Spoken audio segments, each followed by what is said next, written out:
Bonjour, je me présente, Véronique Dion. Je suis copropriétaire de l'entreprise Agriclé. Mon titre est directrice générale et responsable des ressources humaines. Peux nous dire si tu as rencontré des difficultés ou des obstacles durant tout ton parcours entrepreneurial? On remonte au début de ta carrière en tant qu'entrepreneur.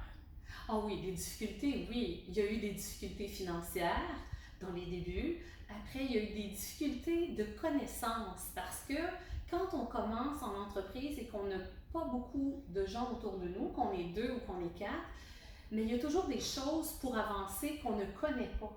Alors, je dirais que les difficultés majeures dans mon cas ont été l'apprentissage. Je devais tout savoir, et même encore aujourd'hui, quand il arrive un événement, ben, les gens prennent pour acquis que moi je le sais.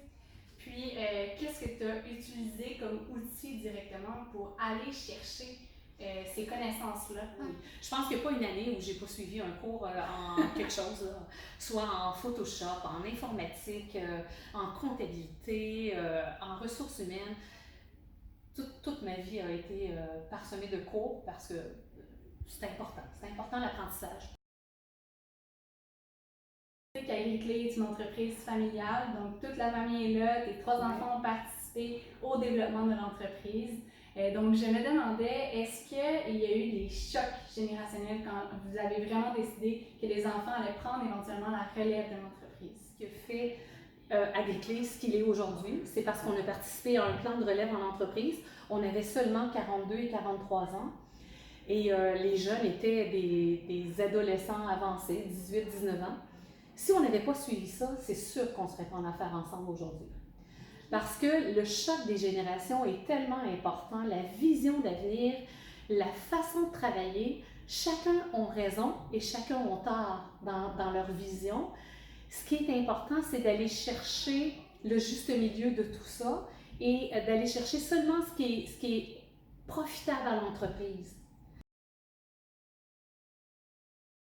Quels seraient les principaux conseils, si on peut se limiter à un, deux conseils que tu aimerais donner aux jeunes femmes entrepreneurs qui décident de se lancer en affaires?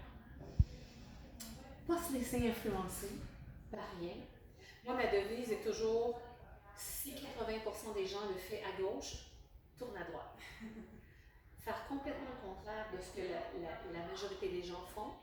Tenir son idée quand ça vient et écouter surtout écouter son feeling. Si on le sent ici, c'est souvent la bonne voie. Merci énormément, Véronique.